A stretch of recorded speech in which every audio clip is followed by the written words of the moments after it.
Utumishi wako kwa Mungu ndio master key ya kufungua chochote kwenye hii dunia. Kama naongea na wewe sema amina. Bwana Yesu asifiwe. Unaweza ukafungua mlango wa mafanikio, unaweza ukafungua mlango wa uponyaji, unaweza ukafungua mlango wa ulinzi, unaweza ukafungua mlango wa furaha, mlango wa uwezo wowote ule katika maisha yako kwa ufunguo mmoja tu unaitwa master key, ambao unaitwa ni utumishi wako kwa Mungu aliye hai. My friend, hichi ni kitu ambacho natamani ukielewe kwa viwango ambavyo hujawahi kuona katika maisha yako. Kama naongea na mtu hapa sema amina. Sasa dada yangu, nataka nikuambie hichi kitu kitakusaidia. Ziko faida za kumtumikia Mungu, na nitakuonesha chache kwenye ibada hii. Na huku tunapoendelea nitaendelea kukufundisha vitu vingine vya msingi sana ambavyo vitakuinua katika eneo la utumishi wako. Faida ya kwanza ya kumtumikia Mungu, unapomtumikia Mungu kaka, Mungu atahusika na mafanikio yako. Mungu atahusika na mafanikio yako.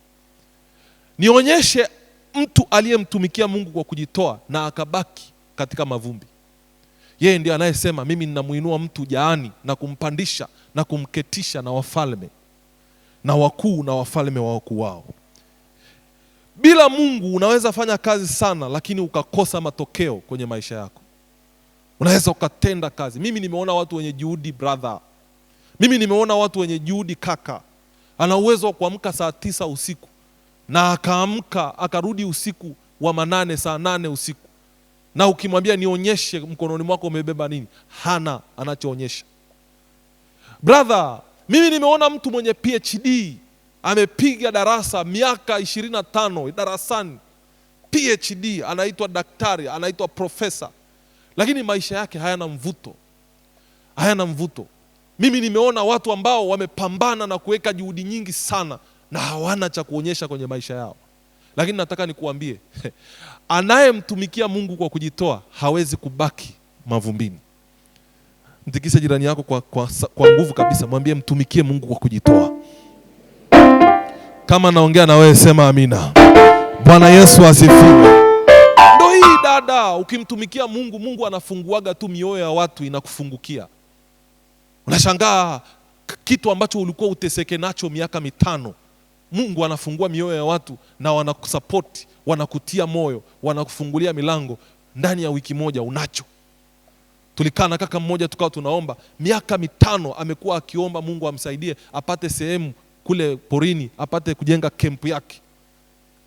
Kila kitu, akienda wizarani, akienda huku, akienda kule halmashauri, sijui wapi, ameenda, anazungushwa, nenda kule kwa wakili huyu, kwa amezunguka miaka 4 hajapata.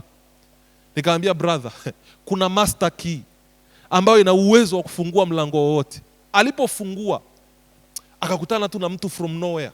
Akamwambia brother, naona una juhudi sana, naona unaongea Kiitaliano vizuri sana, naona wewe ni mtu uko sawa. Akamwambia ndio, na nina mpango, miaka 4 nimeteseka, nataka nifungue camp yangu mahali fulani, uwezo ninao, kila kitu ninacho, lakini mambo yamekuwa magumu. Akasema kesho niletee nyaraka 1, 2, 3.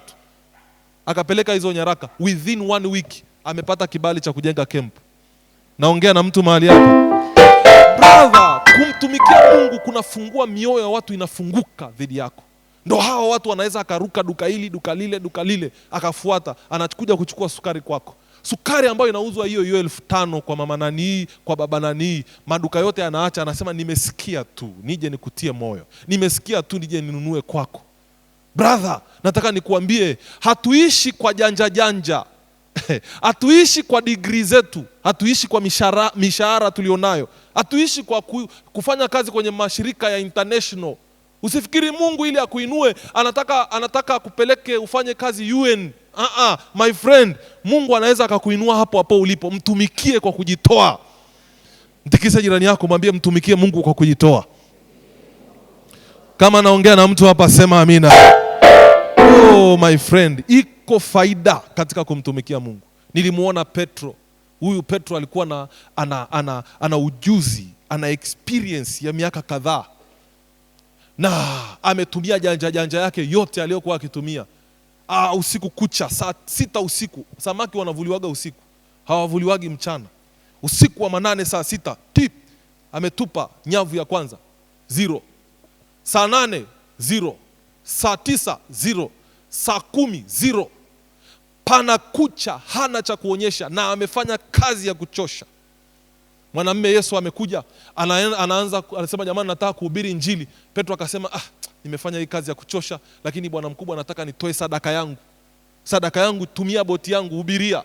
Akamsukumia katikati ya karibu na ufukwe, kwa sababu wale waliosoma wave kwenye topic zao za olevo au wapi, unapoenda kukaa kwenye mawimbi, unapoingia kwenye mawimbi ile sauti inaenda. Zamani hizo hapakuwa na hizi microphone.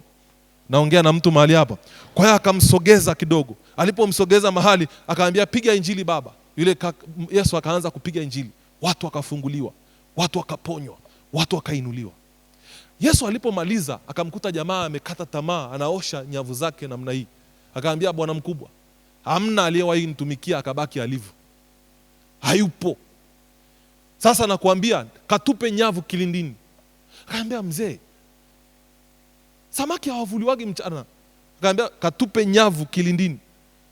Petro akamwambia ni sawa, haijawahi tokea kwenye formula zangu, haipo, lakini kwa neno lako naenda. Akaenda akatupa nyavu pale. Ndio huyu amevuna samaki. Petro, Yohana, Yakobo, leta boti. Wakaleta, wakajaza la kwao, wakajaza mengine, na wana kitu cha kuonyesha. Brother, unapomtumikia Mungu kwa kujitoa, Mungu hata acha jasho lako liende bure. Utatoa jasho na utaona ulichotolea jasho kinaonekana. Ni nini hichi dada unafanya kazi miaka 10 na hauna unachoonesha? Ni nini hichi kaka yangu unafanya kazi kwa bidii, wewe na soko hili, soko lile na hauna unachoweza kuonyesha? Something is wrong somewhere. Angalia utumishi wako brother. Angalia utumishi wako dada yangu. Unapomtumikia Mungu kwa kujitoa, huwezi baki kwenye mavumbi. Nisaidie kumtikisa jirani yako. Mwambie mtumikie Mungu kwa kujitoa. Kama naongea na wewe sema amina. Kama naongea na wewe sema amen. Mwalimu unaongea kitu gani? Zaburi ile ya 35:27. Watu wote naomba tupige macho yetu pale. Zaburi ya 35 mstari wa 27. Hebu tusome kwa sauti. 1 2 3 4. Washangilie na kufurahi wapendezwao na haki yangu. Naam, asema daima, atukuzwe Bwana apendezwae na amani ya watumishi wake. Kama kuna kitu Mungu anafurahi, kama kuna kitu Mungu huwa anasikia furaha na anapendezwa, ni kuona amani ya mtumishi wake. Nataka uone lile neno pale, apendezwae na amani ya mtumishi wake. Dada, huwezi kuwa na amani na mtoto wako amerudishwa ada. Huwezi kuwa na amani na hauna chakula. Huwezi kuwa na amani na unapambana na ice kila siku. Huyu ni Mungu ambaye anapendezwa anapoona mtumishi wake ana amani. Mtu wa Mungu, mtumikie Mungu kwa kujitoa na amani ya Mungu iwe juu yako kwa jina la Yesu. Kama naongea na wewe sema amen. Mtikise jirani yako, mwambie mtumikie Bwana kwa kujitoa na amani ya Mungu iwe juu yako. Kama naongea na mtu hapa sema amen. Ongeza hiyo amen tena kwa jina la Yesu.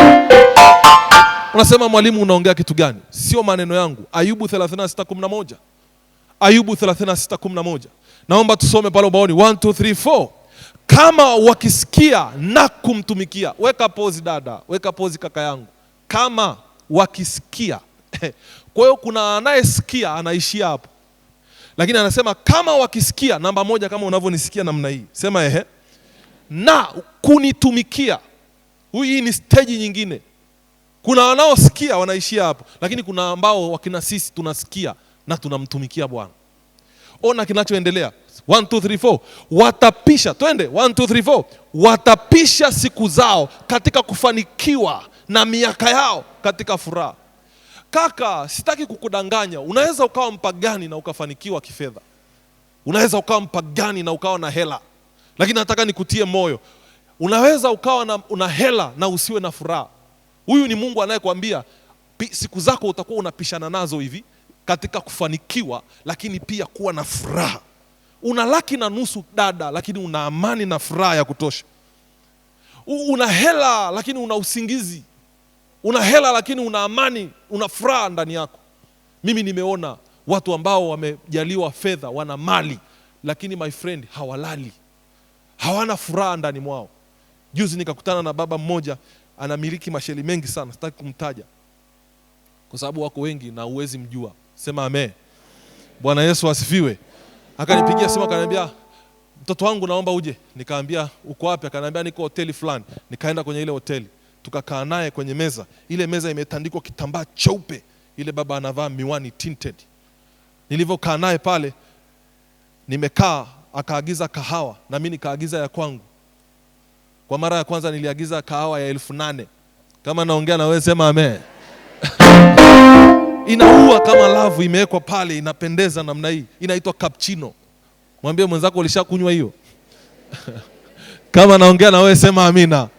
Watu tumekaa pale na yule baba wakati anakunywa kahawa, nikashangaa machozi yanatoka kwenye miwani, yanadondoka kwenye kile kitambaa cheupe ta.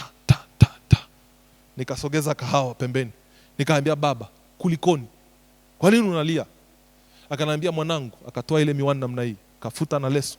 Akaniambia mwanangu, unafikiri kuna kitu nimekosa huku duniani? Nikaambia sioni ulichokosa. Akaniambia uko sahihi. Sijakosa chochote. Nina uwezo wa kufanya chochote huku duniani. Lakini mwanangu, sina amani. Nikaambia kwa nini?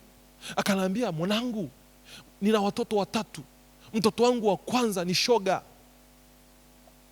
Ndio huyu ananiletea wanaume wenzake na wanakaa naye, na angalia hivi naumia. Mtoto wangu wa pili ni wa kike, ni lesbian. Yeye anahangaika kila siku, anaondoka asubuhi saa 11 asubuhi, anarudi saa 11 asubuhi, anakunywa pombe tu, anavuta bangi zote, kama ni mashisha yote, kama ni madawa ya kujidunga yote. Lakini mbaya zaidi, na huyu mtoto wangu wa kiume ambao ni last born, ndio huyu kichwa chake kimeruka. Ana uwezo wa kukaa na kuangalia namna hii na hana chochote. Watoto 3. Sasa mtumishi wa Mungu, ninatumika na nimehangaika na hizi mali kwa muda wote huu. Namwachia nani? Namwachia nani? Nilikaa nikaishiwa pozi, lakini Mungu akaniambia, una uwezo wa kutafuta mali kaka na ukaipata. Mimi sijakwambia utakosa, lakini my friend, unaweza ukawa na mali na usiwe na furaha. Ukawa unaziangalia na